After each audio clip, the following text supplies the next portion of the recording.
Bab 9. Tuan Pagoda tidak bisa diandalkan.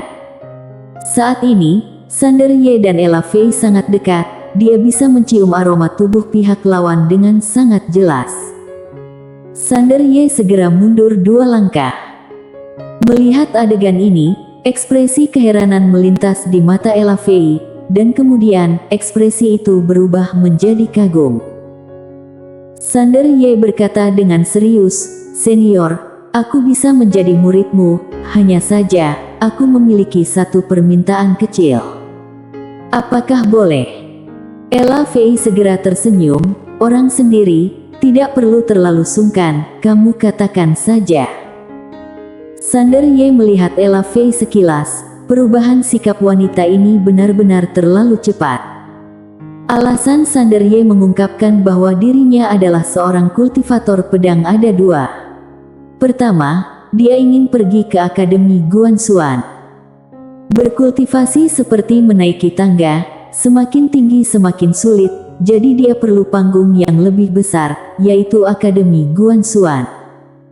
Kekuatan super terbesar di negara N. Di sana, Sander Ye bisa belajar lebih banyak dan menjadi lebih kuat. Bagaimanapun, sekarang dunia Tuan Pagoda tidak bisa dibuka dan Sander Ye tidak bisa sering masuk ke dalamnya. Selain itu, Tuan Pagoda sedang terluka dan membutuhkan kristal spiritual yang lebih baik. Setelah dipikir-pikir, hanya Akademi Guanxuan yang mungkin bisa membantu. Apalagi Sander Ye benar-benar miskin sekarang, selain pedang Hangdao, dia tidak punya apa-apa. Alasan kedua, yaitu keluarga Ye. Sander Ye tahu tentang masalah di Gunung Selatan, ini adalah ancaman bom waktu. Mereka masuk ke dalam dengan jumlah beberapa orang, pada akhirnya hanya 3 yang selamat, itu jelas tidak normal. Oleh karena itu, menurutnya, keluarga Nan dan keluarga Zeng tidak akan diam begitu saja. Vinda Si memiliki keluarga Si yang mendukungnya, dia aman. Grace Nalan memiliki Ella Fei yang mendukungnya, dia aman. Namun bagaimana dengan dirinya?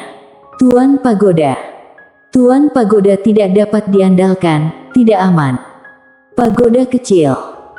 Jadi, Sander Ye harus mencari seseorang yang dapat diandalkan untuk sementara waktu, agar tidak melibatkan keluarga Ye. Ella Fei sangat cocok. Tentu saja, Sander Ye tidak memiliki pilihan yang lebih baik saat ini, dia hanya bisa bertaruh. Pada saat ini, Ella Fei tiba-tiba tersenyum, "Katakan saja. Jangan terlalu sungkan." Sander Ye berkata dengan serius, "Sebelumnya aku pergi ke Gunung Selatan dan terlibat dalam konflik dengan Siska Nan dari keluarga Nan serta Denny Zeng." Ella Fei menatap Sander Ye, mereka berdua sudah mati.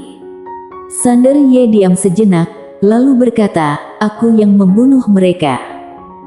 Jujur, wanita di depannya ini pasti orang yang cerdas. Ketika berurusan dengan orang cerdas, jangan mencoba berbohong, kecuali kamu lebih kuat darinya. Karena jika kamu tidak mengatakan kebenaran, dia juga bisa menebaknya. Alhasil, setelah mendengar perkataan Sander Ye, sudut bibir Ella Fei sedikit terangkat, "Kamu benar-benar jujur." Sander Ye menatap Ella Fei dan tidak berkata apa-apa. Ella Fei juga menatapnya dan tidak berkata apa-apa. Tiba-tiba, Sander Ye membuka tangannya dan menunjuk ke atas, pedangnya melesat melalui awan. Kekuatan pedang. Sander Ye menatap Ella Fei, "Aku memang berada di ranah Zenfa, tapi membunuh seseorang di ranah Senying bukanlah hal yang sulit. Bahkan di atas ranah Senying, juga masih ada kemungkinan untuk bisa dibunuh." Dia berhenti sejenak dan lanjut berkata, "Aku membunuh Siska dan Denny hanya dengan satu serangan pedang." Sander Ye tahu bahwa jika dirinya ingin mendapatkan bantuan Ella Fei, dia harus menunjukkan nilai yang seharusnya dia miliki. Jika tidak, atas dasar apa pihak lawan membantunya? Selain itu, wanita ini adalah orang yang sangat realistis. Sudut bibir Ella Fei terangkat. Yang sebenarnya kamu khawatirkan adalah mereka akan mencari masalah denganmu dan merugikan keluarga Ye, bukan? Sander Ye mengangguk. Ella Fei dengan tenang berkata, keluarga Ye, aku akan melindunginya. Sander Ye merasa lega, terima kasih banyak. Ella Fei menatap Sander Ye, aku tidak peduli bagaimana kamu menjadi seorang kultivator pedang, tetapi sejak kamu menjadi muridku, kamu tidak boleh berpikiran yang tidak-tidak lagi, mengerti? Sander Ye mengangguk, tentu saja. Setelah mengatakan itu, Sander Ye meragu sejenak, lalu lanjut berkata, mengenai keluarga Nan dan keluarga Zheng. Ella Fei tersenyum, kamu tidak memiliki latar belakang yang kuat sebelumnya, jadi mereka pasti akan menargetkanmu. Namun sekarang, kamu sudah punya. Sambil menunjuk ke dirinya sendiri, dia berkata, latar belakang itu adalah aku. Dengan aku melindungimu, mereka tidak akan berani menargetkanmu lagi. Jika mereka melakukannya, aku akan menghancurkan makam leluhur mereka. Ekspresi Sander Ye membeku. Ella Fei dengan tenang berkata, aku akan pergi ke Gunung Selatan untuk melihat-lihat. Kamu siapkan dirimu. 3 hari dari sekarang, aku akan membawamu dan Grace ke Akademi Guanxuan. Setelah mengatakan itu, dia langsung menghilang di langit. Sander Ye melihat ke langit, raut wajahnya sangat serius. Ella Fei benar-benar sangat kuat, sangat misterius. Beberapa saat kemudian, Sander Ye duduk bersila dan mengeluarkan 2 cincin penyimpanan. Saat melihat cincin penyimpanan di tangannya, senyuman tipis muncul di bibirnya.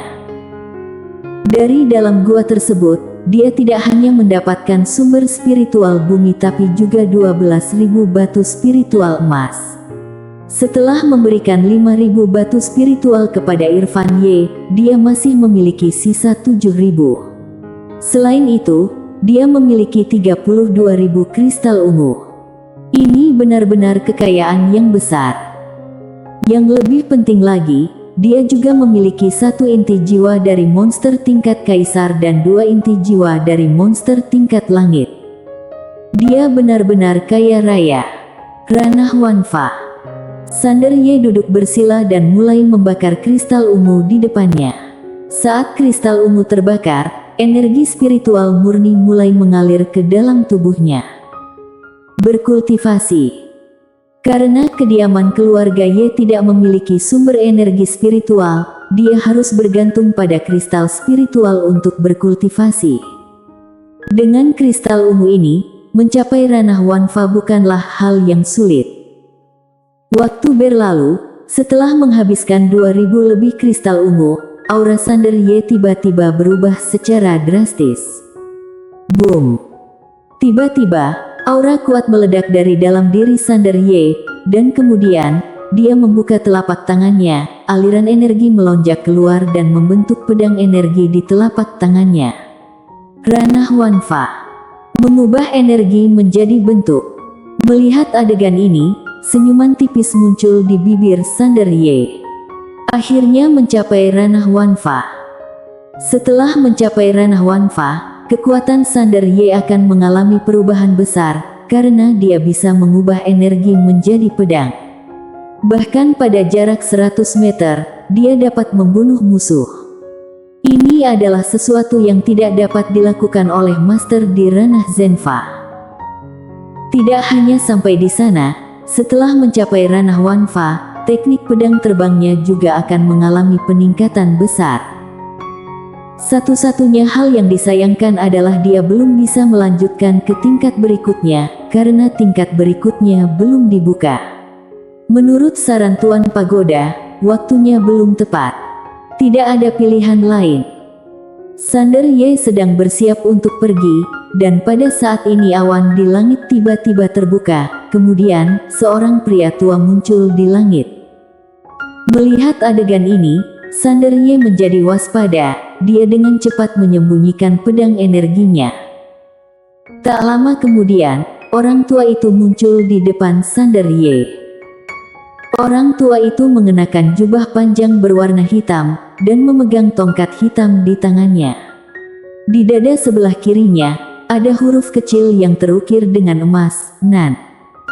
Keluarga Nan.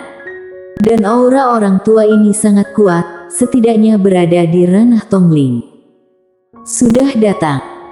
Raut wajah Sander Ye menjadi gelap, dia tak pernah menyangka bahwa keluarga Nan akan datang begitu cepat. Orang tua itu menatap Sander Ye, kamu adalah Sander Ye. Sander Ye sedikit mengangguk, siapa senior? Orang tua itu tanpa ekspresi, keluarga Nan. Keluarga Nan. Sander Ye melirik orang tua itu, senior ada perlu apa? Orang tua itu menatap Sander Ye dengan tatapan setajam pisau, pada hari itu, kalian turun berlima, kenapa Siska Nan dan Denny Zeng tewas, sementara kalian bertiga selamat? Sander Ye segera menjawab, setelah kami masuk ke dalam gua, mereka berdua pergi bersama sementara aku bersama Nona Grace. Omong kosong. Orang tua itu tiba-tiba berteriak marah, Vinda telah menjelaskan semuanya, dan kamu masih mencoba untuk menipuku. Sander Ye melirik orang tua itu dan berkata dalam hati, aku sama sekali tidak percaya padamu. Jika Vinda si benar-benar telah menceritakan semuanya, kamu tidak akan datang dan menanyaiku. Sangat jelas, orang tua ini mencoba untuk memprovokasi hubungan mereka, kemudian mencoba untuk mengancamnya, dan akhirnya membuat dirinya menjadi saksi yang akan memberikan kesaksian melawan Grace Nalan dan Vinda si. Alasan Sander Ye merasa seperti itu karena jika dia berada di posisi orang tua ini, dia akan berbuat demikian. Sander Ye dengan tenang berkata, senior, setiap kata yang aku katakan adalah kenyataan, tidak ada kebohongan. Orang tua itu menatap Sander Ye dengan saksama, aku tahu kamu takut pada keluarga Nalan dan keluarga Si. Jangan khawatir, jika kamu mengungkapkan kebenarannya, maka aku akan melindungimu dan keluarga Ye. Sander Ye menjawab, semua yang aku katakan ada kenyataan, senior. Orang tua itu menyipitkan matanya, menggenggam erat tangan kanannya, dan sebuah aura kuat segera mengunci Sander Ye. Sander Ye tetap diam. Ella Fei, di mana kamu? Bisakah kamu membantuku? Orang tua itu tiba-tiba berbalik ke arah keluarga Ye di bawah, aku memberikanmu kesempatan terakhir. Kalau tidak, keluarga Ye akan lenyap dari dunia ini. Sander Ye masih tetap diam. Dia tahu bahwa kematian Siska Nan dan Denny Zeng pasti akan menimbulkan kecurigaan terhadap mereka bertiga. Karnu bisa curiga, tapi aku tidak bisa mengakuinya. Melihat Sander Ye tetap bungkam, mata orang tua itu menyipit, kamu ini benar-benar keras kepala. Setelah mengatakan itu, dia maju dan melepaskan tinju langsung ke arah dada Sander Ye. Kecepatannya sangat cepat, namun, Sander Ye lebih cepat. Put! Kilatan pedang melintas, kemudian, sebilah pedang menembus langsung ke dada orang tua itu. Orang tua itu membeku di tempat, ia menatap Sander Ye dengan tatapan penuh dengan ketidakpercayaan, kamu kultivator pedang. Sander Ye tetap tanpa ekspresi. Kamu bisa mencurigaiku, tapi kamu tidak bisa menyerangku. Jika kamu menyerangku, maka aku akan membunuhmu. Orang tua itu masih ingin mengatakan sesuatu, tetapi pada saat ini, Sander Ye tiba-tiba mengayunkan pedangnya sekali lagi. Put! Leher orang tua itu terbelah, dan segera, kepalanya berguling ke bawah. Darah segar menyembur keluar. Sander Ye mendekati jenazah orang tua itu, kemudian melihat ke tangan kanannya, di mana dia memegang selembar surat pesan. Sander Ye merasa lega. Untung tidak memberi kesempatan kepada orang tua ini untuk mengatakan omong kosong. Kalau tidak, jika pesan ini terkirim, itu akan menjadi masalah besar. Pentingnya strategi melancarkan serangan balik. Sander Ye langsung mengambil cincin penyimpanan yang dipegang oleh orang tua itu. Hanya ada 200 lebih kristal spiritual ungu di dalamnya. Sander Ye menggelengkan kepala. Orang ini agak miskin. Setelah mengambil kristal spiritual ungu, dia menghancurkan cincin penyimpanan itu dan kemudian mengubur jenazah orang tua itu di tempat yang tersembunyi. Setelah semua itu selesai, Sander Ye berbalik dan turun. Gunung Ma, keluarga Ye. Tiba-tiba, ada puluhan aura kuat muncul di sekitar kediaman keluarga Ye. Seluruh keluarga Ye gempar. Pada saat ini, pintu besar kediaman keluarga Ye tiba-tiba terbuka, dan seorang pria paruh baya berjalan masuk perlahan. Di belakang pria paruh baya itu, ada 20 lebih master, yang paling rendah berada di ranah Zenfa. Irfan Ye dan yang lainnya segera keluar. Pada saat ini, pria paruh baya itu melihat sekeliling, di mana Sander Ye. Irfan Ye terkejut mendengarnya, lalu segera berkata, "Tuan, Anda adalah..."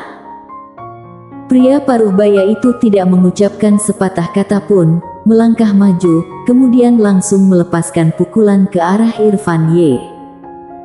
Raut wajah Irfan Ye berubah seketika, kemudian dengan cepat mengangkat kedua lengannya untuk menghadang.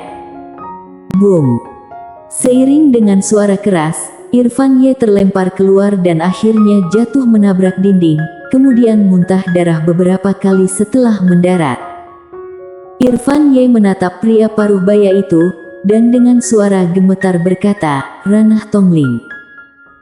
Pria paruh baya itu menatap Irfan Ye dengan dingin. Saat dia hendak berbicara, tiba-tiba raut wajahnya berubah drastis. Dia tiba-tiba berbalik, dan sebelum dia sempat sepenuhnya berbalik, sebilah pedang sudah menukik ke arahnya dengan sangat cepat. Mata pria paruh baya itu tiba-tiba terbelalak, berusaha untuk menghindar, tetapi sudah terlambat. Swoosh! Lengan kanan pria paruh baya itu terlepas. Kemudian, pria paruh baya itu tergeletak di tanah, dan ketika dia mencoba bangun, Sander Ye tiba-tiba muncul di depannya, lalu dengan kedua tangan memegang pedang, dia menusuk leher pria paruh baya itu dengan cepat. Swoosh! 2. Mata pria paruh baya itu membesar, dan memuntahkan darah segar dari mulutnya. Sander Ye tiba-tiba berteriak, "Tutup pintu! Tutup pintu!"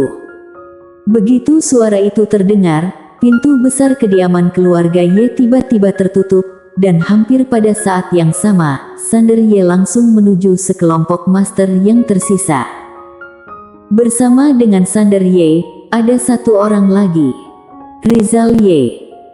Dan ketika mereka berdua bergegas maju, para master dari keluarga Ye yang hadir juga dengan cepat mengikuti mereka. Saat ini, mereka sama sekali tidak peduli siapa yang mereka lawan. Mereka akan membunuh dulu dan bertanya kemudian. Melihat Sander Ye dan yang lainnya mendekat, para master ranah Zenfa itu benar-benar terkejut. Bagaimana keluarga Ye bisa begitu berani? Namun, sebelum mereka sempat berpikir lebih banyak, Sander Ye dan yang lainnya sudah tiba di depan mereka. Pedang diangkati. Swoosh! Pemimpin dari para master ranah Zenfa tersebut bahkan tidak memiliki kesempatan untuk bereaksi, dan kepalanya langsung terlempar. Kemudian, dalam sekejap, Sander Ye menghadapi para master yang tersisa. Tak lama kemudian, terdengar suara jeritan mengerikan di seluruh aula keluarga Ye. Sander Ye sekarang berada di ranah Wanfa. Tingkatnya sendiri sudah melebihi ranah Zenfa, ditambah lagi dia tidak menyembunyikan kekuatannya. Oleh karena itu, ketika dia menyerbu ke dalam kerumunan, dalam sekejap mata, beberapa kepala langsung terlempar. Dalam waktu kurang dari 1/4 jam, Sander Ye telah membunuh 11 master ranah Zenfa, sementara Rizal Ye juga telah membunuh 7 master ranah Zenfa. 2 master ranah Zenfa lainnya yang tersisa langsung dikeroyok oleh para master dari keluarga Ye dan tewas. Di lapangan darah mengalir deras. Setelah Sander Ye berhenti, dia berjalan perlahan ke depan Irfan Ye. Irfan Ye memandang Sander Ye, mereka adalah orang-orang dari keluarga Nan. Sander Ye mengangguk, benar. Ketika mendengar itu, raut wajah Irfan Ye dan para master keluarga Ye menjadi pucat. Keluarga Nan, salah satu dari 3 keluarga besar di negara N. Situasinya akan menjadi sangat buruk sekarang. Sander Ye berkata dengan tenang, ketua pulihkan diri dulu, sisanya biarkan aku yang urus. Irfan Ye memandang Sander Ye, pergilah. Pergi ke Akademi Guansuan, dan segera bubarkan keluarga Ye. Sander Ye menggeleng, itu bukan solusi. Irfan Ye berkata dengan marah, keluarga Ye masih memiliki harapan jika kamu dan Rizal masih hidup. Sander Ye hendak bicara, namun pada saat ini, sesosok orang tiba-tiba muncul dari langit dan mendarat di halaman. Orang ini adalah Ella Fei. Ella Fei melihat mayat-mayat di tengah kerumunan dan mengerutkan kening. Dia memandang Sander Ye, apakah kamu berniat berperang dengan keluarga Nan? Dia sangat tidak puas. Meskipun dia tidak takut pada keluarga Nan, tindakan ini sama saja dengan menjadi musuh bebuyutan keluarga Nan. Sander Ye maju dan mendekati Ella Fei. Dia menatapnya, sekarang aku berada di ranah Wanfa. Ella Fei menatap Sander Ye dan tidak mengatakan apa-apa. Sander Ye lanjut berkata, beri aku waktu 1 bulan lagi, aku akan mencapai ranah Tongling. Hanya 1 bulan. Selain itu, aku adalah seorang kultivator pedang, aku tak tertandingi dalam tingkat yang sama, bisa menghadapi 2 tingkat di atas tanpa masalah, bahkan bisa melawan 3 tingkat di atas. Sambil berkata demikian, dia menatap Ella Fei dan berkata, dalam ujian bela diri akademi yang diadakan 10 tahun sekali, aku tak terkalahkan, mereka dapat melakukan apapun yang mereka inginkan. Ella Fei menatap Sander Ye dan setelah beberapa saat, dia mengangkat ibu jarinya, baiklah, kamu hebat.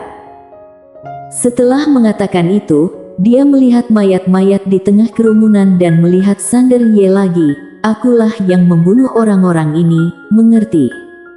Bersambung.